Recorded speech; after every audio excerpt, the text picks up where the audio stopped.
The lights in the cantina were dim, and the air smelled like old smoke and spilled drinks.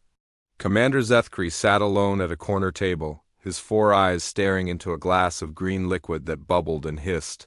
His chitinous skin bore deep, scars from battles fought long ago, and his mandibles clicked softly as he breathed. The other patrons gave him a wide space. Knowing the look of a soldier who had seen too much war, 3 young aliens approached his table with careful steps. The first was a Calarian with bright blue skin and large innocent eyes. The second was a Morphid whose tentacles twitched with nervous energy.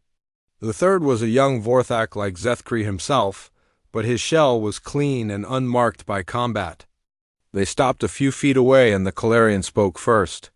"Commander Zethkri, we heard you fought in the Terran War," she said in a soft voice. "We are new recruits in the Alliance fleet, and we want to understand what happened during those 3 years." Zethkri did not look up from his drink. His mandibles clicked faster and his scarred hands gripped the glass tighter.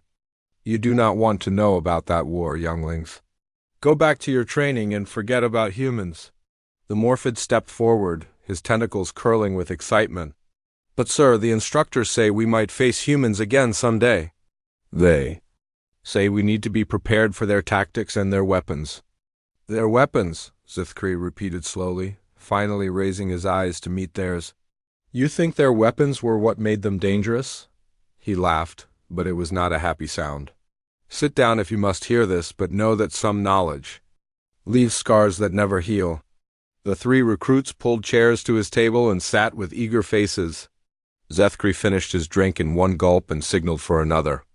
When it arrived, he began to speak in a voice that seemed to come from very far away. "The first human ship we encountered was called New Hope. It was a colony vessel, full of families looking for a new world to call home," our intelligence said. "It carried no military forces, only farmers and builders and teachers. The ship was damaged and drifting in space near the Centauri system. Our commander thought it would be an easy capture." He paused to drink, and his eyes grew distant. "We sent boarding pods to take the ship. Standard procedure for capturing a civilian vessel. But when our soldiers entered the New Hope, they found something no one expected. The humans had turned their farming tools into weapons. Plasma cutters became guns, mining charges became bombs. Even their children threw metal pieces at our troops." The Calarian leaned forward with wide eyes. "But they were just civilians. Why did they not surrender and ask for mercy?" Zethkri's laugh was bitter. "Mercy, that is what we expected too. Instead, we found a species that does not understand the word surrender." The ship's captain was a human named Rick Barnes, a man who had spent his life growing food on Earth. When we demanded he give up his ship, he looked at our commander and said something I will never forget. "What did he say?" asked the young Vorthak. "He said that humans do not give up their families to strangers, no matter what the cost." Then he activated the ship's engines while our boarding pods were still attached. The New Hope began spinning in space, using the rotation to throw our soldiers against the bulkheads. Barnes had turned his entire ship into a weapon. The Morphid's tentacles went still. "What happened to your soldiers?" "Half of them died in the first few minutes. The other half found themselves fighting children with homemade spears and grandmothers who threw cooking oil mixed with cleaning chemicals that burned through armor. A human teacher named Linda Scott had organized the passengers into combat groups. She used the ship's internal communication system to coordinate attacks on our forces." Zethkri took another drink and continued. "The worst part was the human named Carl Johnson. He was the ship's mechanic, an old man with gray hair who should have been harmless. But Johnson had rewired the ship's artificial gravity system. He could make any section of the ship suddenly heavy or weightless. Our soldiers would be walking down a corridor when suddenly they weighed 3 times normal and could not move. Then the humans would attack with their improvised weapons." "How did the battle end?" the Calarian asked in a whisper. "It ended when Barnes realized our reinforcements were coming. Instead of surrendering, he gathered all the human families in the ship's main cargo bay. Then he opened the bay doors to space while activating the emergency force fields. The humans We're safe behind the energy barrier, but the sudden decompression pulled our remaining soldiers out into the void. The three recruits sat in shocked silence. Finally, the young Vorthak spoke. But your fleet must have recaptured the ship after. That, Zethkri shook his head slowly. Barnes sent a message to our fleet commander. He said that if we tried to board again, he would detonate the ship's fusion reactor and take everyone with him. He meant it too. Our sensors showed he had already begun the overload sequence. The humans were prepared to die rather than be taken. Prisoner. So what did your commander do? He let them go. The New Hope limped away toward human space and we pretended it never happened. But word spread through the fleet about what we had seen. Civilians who fought like warriors. Families who chose death over capture. It was our first lesson about human nature, but we thought it was unusual. We told ourselves that most humans would be different. Zethkri finished his second drink and stood up slowly. His old wounds ached, and his mind was full of memories he tried to forget. We were wrong about that. Every human we met after that day fought the same way. Men, women, children, soldiers, farmers, doctors. It did not matter what they did in peacetime. When threatened, they all became something terrifying. The commander looked down at the three young faces staring up at him. You want to know about fighting humans? Here is your first lesson. They do not fight to win battles or capture territory, or gain glory. They fight because something inside them will not let them stop. Even when they are dying, even when they have no hope, they keep fighting because that is what humans do. He turned to walk away, then stopped and looked back. If you are lucky, you will never meet humans in combat. If you are unlucky, remember what I told you about the New Hope. It was not the worst thing I saw in that war. It was just the beginning. With those words, Zethkri walked into the darkness beyond the cantina lights, leaving the three recruits, to wonder what other horrors he had witnessed in his war against humanity. The next evening, the three young recruits found Zethkri at the same table in the cantina. He was drinking the same green liquid and staring at nothing. When they approached, he did not look surprised to see them. He simply gestured to the empty chairs and waited for them to sit. You came back, he said without emotion. I hoped you would be smart enough to stay away. The Calarian spoke first. We could not stop thinking about what you told us. About the New Hope and how the humans fought. We need to understand more. Zethkri was quiet for a long time, then he ordered another drink and began to speak again. After the New Hope incident, our fleet commanders decided that civilian ships were too dangerous to capture. They focused on military targets instead. The biggest prize was Proxima Base, humanity's first major fortress beyond their home system. He paused to drink and his mandibles clicked with old pain. The base was built inside a large asteroid with weapons and shields that could fight off a small fleet. But we brought 12 different species and over 200 ships to destroy it. The humans had maybe 30 vessels defending the base and a few thousand soldiers inside the asteroid. It should have been over in days. The young Vorthak leaned forward, but it was not over quickly. The siege lasted 8 months, Zethkri said. 8 months of fighting against a human commander named Jake Morrison. He was not a large man or particularly strong, but he had something that made him more dangerous than any weapon. He never gave up thinking of new ways to hurt us. The Morphids. Tentacles twisted with curiosity. What kind of tactics did he use? At first, Morrison fought like any normal commander. His ships attacked our fleet and his base weapons fired at us when we came too close. But when his ships were destroyed, and his weapons ran out of power, he did something we did not expect. He invited us to land troops on the asteroid. Zethkri's voice grew quieter. We thought he was surrendering. Our generals were excited to capture such an important human leader. We sent 10,000 soldiers to the surface of the asteroid, thinking we would march into the base and take Morrison prisoner. What happened when your troops landed? Morrison had turned the asteroid itself into a trap. The humans had spent months drilling tunnels and planting explosives throughout the rock. When our soldiers approached the base entrance, the ground beneath their feet exploded. Entire battalions fell into pits filled with sharp metal. Others were buried under tons of falling stone. The commander's hands shook slightly as he lifted his drink. But that was just the beginning. The humans had connected the base's artificial gravity generators to create gravity wells across the asteroid surface. Our troops would be walking normally when suddenly they would be pulled sideways into rock walls or crushed against the ground by 10 times normal weight. The Calarians' blue skin had turned pale. How many soldiers did you lose? Half of them died in the first day.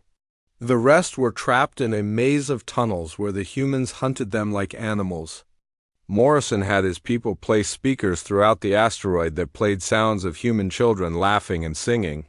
Our soldiers could hear these innocent voices while humans with homemade weapons stalked them in the darkness. Zethkri took a long drink before continuing. The worst part was how the humans kept fighting even when they were wounded. I remember a human medic named Amy Foster. She was treating injured soldiers when a plasma blast took off her left arm. Instead of seeking medical help, she wrapped cloth around the wound and kept working with one hand. How could she keep working with such an injury? Foster made a tourniquet from her own uniform to stop the bleeding. Then she continued moving through the tunnels, carrying medical supplies and treating her wounded comrades. She saved 17 human lives that day before she finally collapsed from blood loss. Even then, she gave instructions to other medics until she lost consciousness. The young Vorthak shook his head in disbelief. But surely your commanders found a way to break through their defenses. We tried everything. Gas attacks that the humans filtered through their life support systems.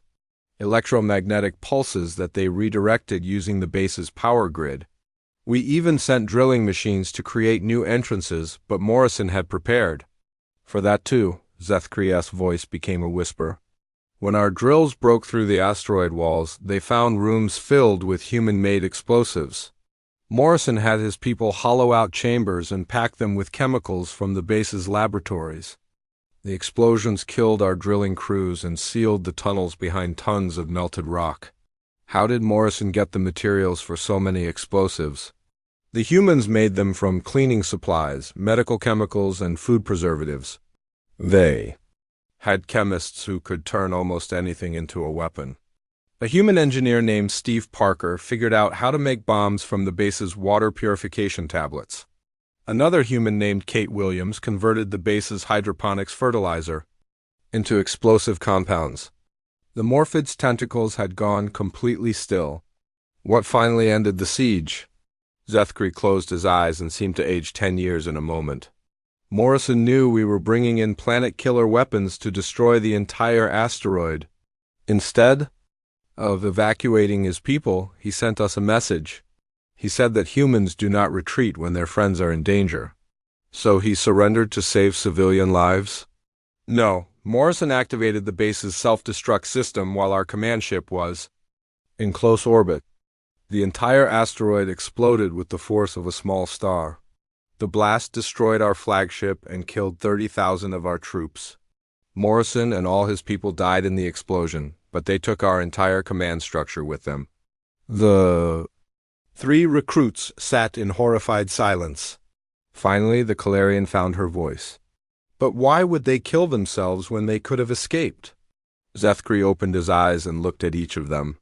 Because Morrison knew that if we captured Proxima Base, we would use it as a staging point to attack human colonies. He chose to die rather than let us harm innocent families. That is what humans do. They sacrifice themselves to protect others, even people they have never met. He stood up slowly, his old joints creaking. Before the explosion, Morrison sent one final message to our fleet. He said that every human base and every human ship had the same self-destruct capability. He warned us that attacking humanity meant fighting an enemy that would rather die than lose.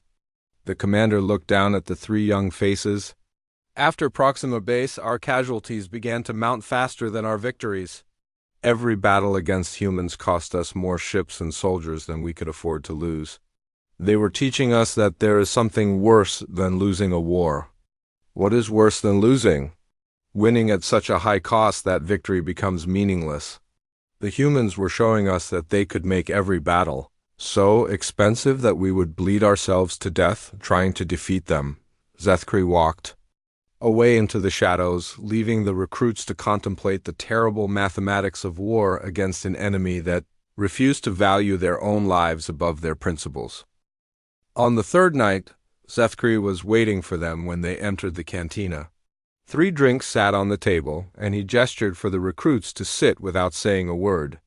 His 4 eyes looked even more haunted than before, and his mandibles clicked in a rhythm that spoke of deep anxiety. "You keep coming back," he said finally.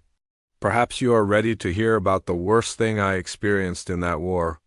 It happened in the Titan Belt, where asteroids drift in the darkness between planets. The Calarian picked up her drink but did not taste it. "What happened there?" "My reconnaissance squadron was patrolling the asteroid field when our sensors detected a human destroyer drifting without power. The ship was called USS Defiance, and it looked like it had been badly damaged in a battle. Hull breaches, no energy readings, no life support signals. Our commander thought we had found a derelict vessel full of salvage and maybe some prisoners to interrogate." Zethkri's hands trembled as he lifted his glass. "We should have known better by then. We should have remembered that humans are never as helpless as they appear. But the ship looked so dead, so broken, that we let our guard down." The young Vortex shifted uncomfortably in his chair. "You boarded the ship?" 2 full squads in environmental suits. 48 of our best soldiers entered through the main airlock while our ships provided cover. The corridors were dark and filled with floating debris. Emergency lights flickered weakly, and the artificial gravity was not working. It looked like everyone aboard had died when the life support failed. The Morphid's tentacles curled with nervous energy. But the humans were still alive. Oh yes, they were very much alive. The ship's commander was a human named Lisa Hayes, and she had turned her dead vessel into a perfect trap. Her crew had damaged their own ship on purpose, making it look disabled, while they prepared an ambush. Zethkri paused to drink, and his voice became quieter. The first sign of trouble came when our soldiers found the ship's medical bay. There were dozens of human bodies laid out on stretchers, all appearing to be dead from battle wounds. But as our troops moved past them, some of those bodies opened their eyes and began shooting. The injured humans were pretending to be dead? Not just the injured ones. Hayes had ordered her entire crew to play dead while our forces boarded. They used makeup and fake blood to look like corpses, then waited until our soldiers were in the middle of the ship before attacking. It was psychological warfare at its most terrifying.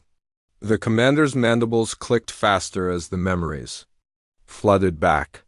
Fighting humans in zero gravity is like nothing else in the galaxy. They moved through the air like they were born in space, using handholds and push-off points that other species cannot even see. Our soldiers were clumsy in the weightless environment, but the humans flowed through their ship like water. The Calarian leaned forward. How did they coordinate their attacks without gravity? Hayes had her crew use the ship's ventilation system as a transportation network. A human sergeant named Bobby Clark spent the entire battle crawling through air ducts, appearing in different parts of the ship to shoot our soldiers and then disappearing again. Our troops never knew where the next attack would come from. Zethkri's voice dropped to a whisper. Clark would emerge from ceiling vents to drop grenades on our forces, then vanish before we could return fire. He used the ship's internal sensors to track our movements while staying hidden in spaces too small for our soldiers to follow. It was like being hunted by a ghost. What about the ship's other crew members? The ship's engineer was a human named Pete Williams, and he had spent days before our arrival rigging the Defiance's systems to work as weapons. Williams could activate the artificial gravity in specific sections of the ship, sending our soldiers crashing into bulkheads at bone-crushing speeds. Then he would turn the gravity off again, leaving our troops floating helplessly while the humans attacked. The young Vortex carapace had darkened with fear. How many of your soldiers survived the boarding? By the time we realized what was happening, we had lost over half our force. The humans were picking us off one by one, using tactics we had never seen before. They turned the ship's fire suppression system into a weapon, filling corridors with chemical foam that blinded our troops and made it impossible to move. Zethkri finished his drink and stared at the empty glass. The worst moment came when Hayes activated the ship's emergency oxygen venting system. She opened all the airlocks simultaneously, creating a temporary atmosphere throughout the ship. This allowed her crew to fight without environmental suits while forcing our soldiers to rely on their limited air supplies. She was using the ship's atmosphere as a weapon? Hayes knew our suits only carried 6 hours of air. By creating and then removing atmosphere in different sections, she was forcing us to use up our oxygen faster while giving her people an advantage in mobility and endurance. The humans could breathe normally while our soldiers were suffocating. The Morphid's tentacles had gone completely rigid. How did the battle end? It ended when Hayes retook the ship's bridge and restored power to the weapons systems. She used the Defiance's guns to fire on our boarding shuttles, cutting off our escape route. Then she sent a message to our squadron commander. What did she say? Hayes told our commander that she had rigged the ship's fusion reactor to explode if any more alien troops tried to board. She said the Defiance would take our entire squadron with it if we did not withdraw immediately, but then she made an offer that still haunts me. Zethkri looked directly at each of the recruits. Hayes said that if we left her ship alone, she would let our surviving soldiers return to their shuttles. She was offering mercy to an enemy that had tried to capture her vessel and crew. The Calarian's voice was barely audible. Did your commander accept her offer? He had no choice. We had lost too many troops, and the humans had proven they were willing to die to protect their ship. Our remaining soldiers were evacuated, and the Defiance limped away into the asteroid field. We never saw it again. Zethkri stood up slowly, his old wounds making movement painful. That was the day I learned that humans are most dangerous when they appear to be defeated. They have a talent for turning their weaknesses into strengths and their losses into victories. The Defiance looked like a dead ship, but it was actually the most deadly trap I ever encountered. He looked down at the 3 young faces staring up at him. Hayes could have killed all of our soldiers, but she chose to show mercy instead. That is another thing about humans that makes them so frightening. They can be utterly ruthless in battle, but they still maintain their sense of honor and humanity. The commander turned to leave, then paused and spoke over his shoulder. If, you ever face humans in combat, remember the lesson of the Defiance. Never assume a human is beaten until you see them stop breathing. Even then, be careful. Sometimes they are just pretending to be dead while they plan their next attack. With those words, Zethkri disappeared into the darkness beyond the cantina, leaving the recruits to wonder how many other nightmares he carried from his war against humanity. The 4th night found Zethkri already deep in his cups when the recruits arrived.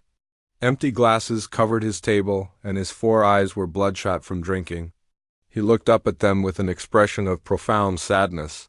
You should not have come tonight, he said, his voice slurred with alcohol. Tonight I must tell you about New Austin, and that is a story that will poison your dreams forever. The 3 young aliens sat down anyway, drawn by a morbid curiosity they could not resist. The Calarian reached across the table and touched one of Zethkri's scarred hands. Tell us what happened there. Zethkri pulled his hand away and ordered. Another drink? When it arrived, he stared into the green liquid as if it held answers to questions he was afraid to ask. New Austin was a farming colony on a world the humans called Hope's End, rolling hills covered with crops, small towns filled with families, nothing that looked dangerous to a military force. He took a long drink and continued. Intelligence. Reports said the colony was defended by maybe 50 militia members with light weapons. The planet had no strategic value except as a message to other human colonies. Our commanders wanted to show that no human settlement was safe from alliance forces. The young Vorthak leaned forward. So you attacked a planet full of farmers and their families. We surrounded the colony with 3 battle groups and demanded surrender. The humans had 48 hours to evacuate or face destruction. We expected them to load their ships and flee like any rational species would do. Zethkri's mandibles clicked with remembered anguish. Instead, The colony's leader sent us a message. His name was John Miller, and he had spent his life growing food to feed hungry people. Miller said that New Austin was their home, and humans do not abandon their homes to strangers. What did he mean by that? We found out when our ground assault began. Every single colonist had become a combatant. Men, women, children, elderly grandparents. They had spent those 48 hours turning their peaceful community into a fortress designed to kill as many invaders as possible. The commander's voice grew thick with emotion. Miller had converted his crop harvester into an armored vehicle, mounting improvised weapons. The machine was designed to cut grain, but he had modified it to cut through our soldiers instead. He drove that massive device straight into our landing zones, crushing troops and vehicles while his neighbors provided covering fire. The Morphid's tentacles twisted with horror. The children were fighting too? A schoolteacher named Mary Johnson had organized the colony's children into combat units. She taught them how to make smoke grenades from household chemicals and how to set traps using their toys as bait.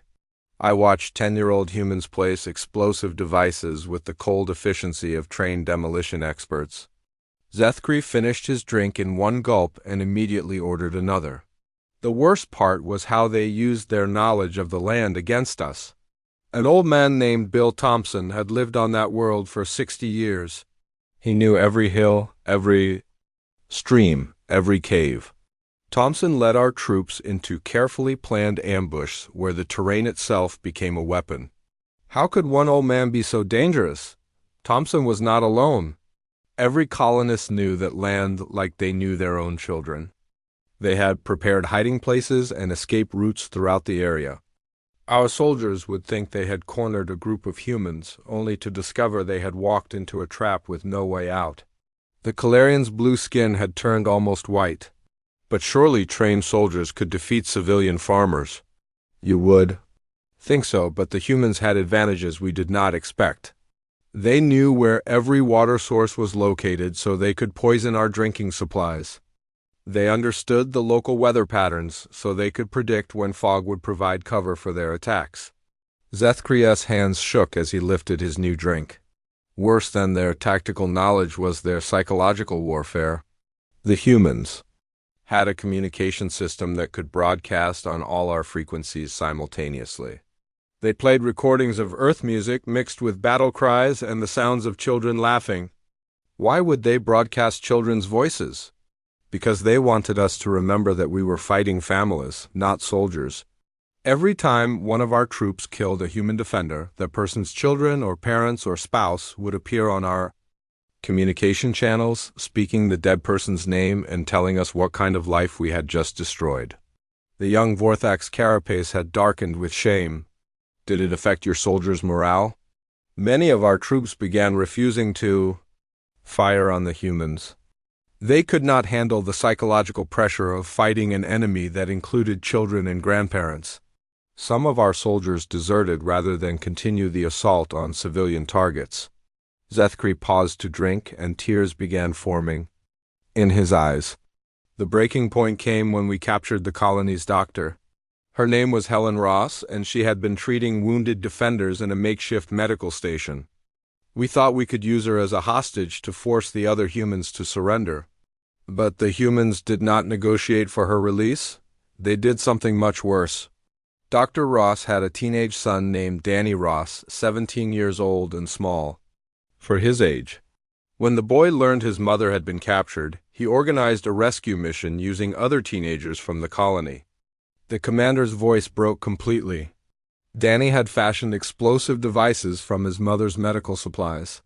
He and 6 other children attacked our command post in a suicidal assault designed to free Dr. Ross. The boy knew he would probably die, but he could not let his mother remain a prisoner. The 3 recruits sat in stunned silence.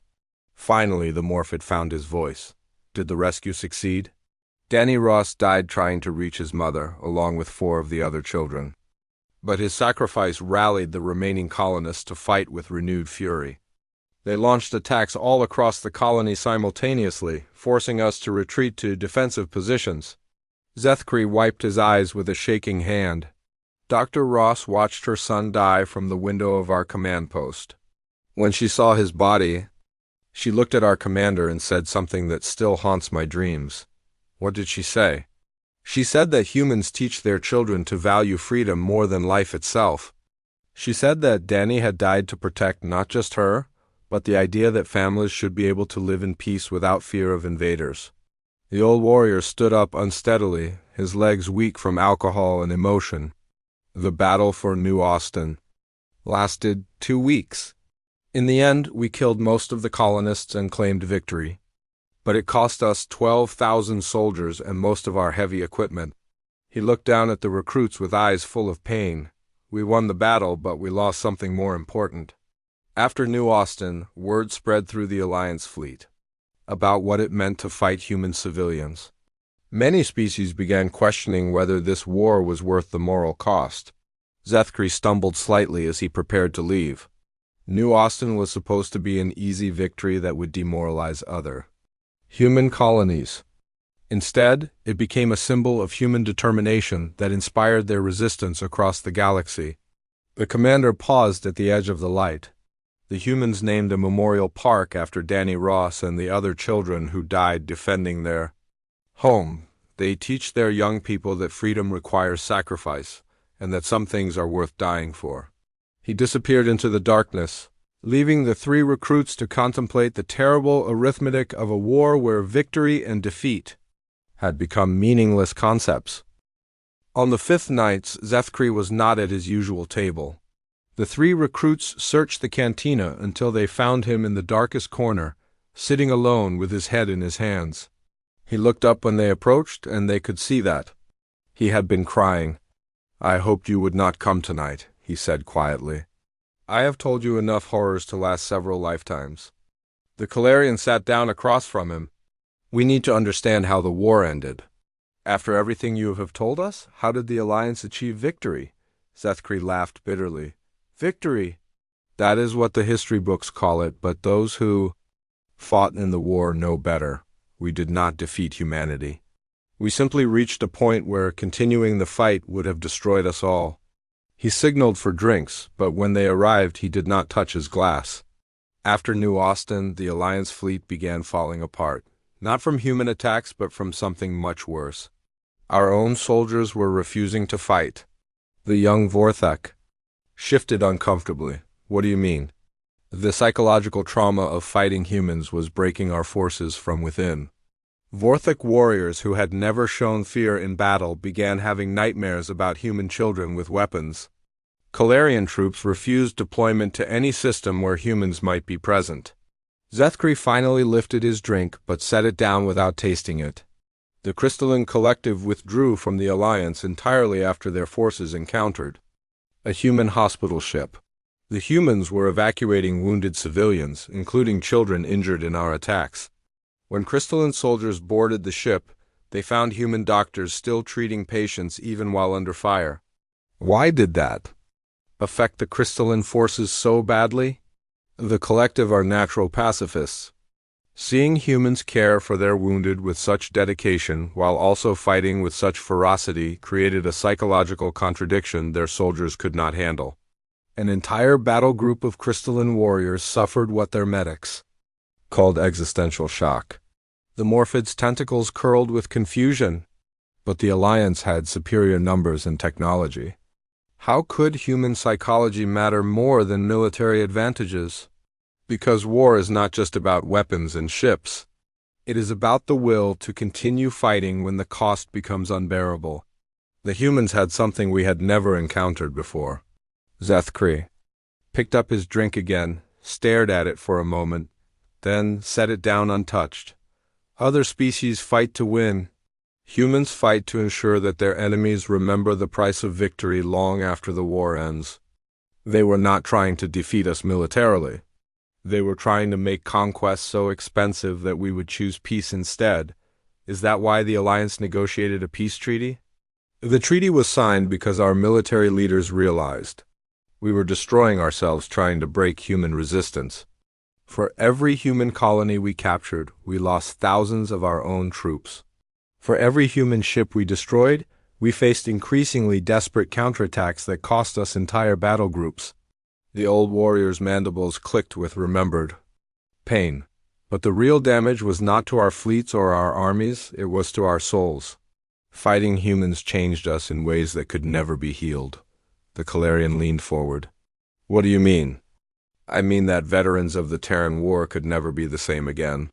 We had seen what intelligent beings were capable of when pushed to extremes.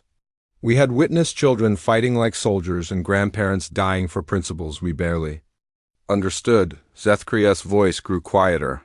Many of us could not return to normal life after the war. How do you go back to peaceful existence when you have seen a 17-year-old human boy sacrifice his life to save his mother? How do you sleep at night when you remember the sound of human children singing while their parents prepared to die fighting? Are you saying the humans won the war?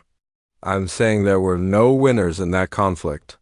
The humans achieved their goal of protecting their colonies, but at a cost that would have bankrupted any other species. The Alliance achieved its goal of forcing humans to negotiate, but we learned that some victories are more expensive than defeats. The commander finally took a sip of his drink, grimacing at the bitter taste. The peace treaty exists not because we defeated humanity, but because both sides realized that a war with humans has no true winners, only survivors.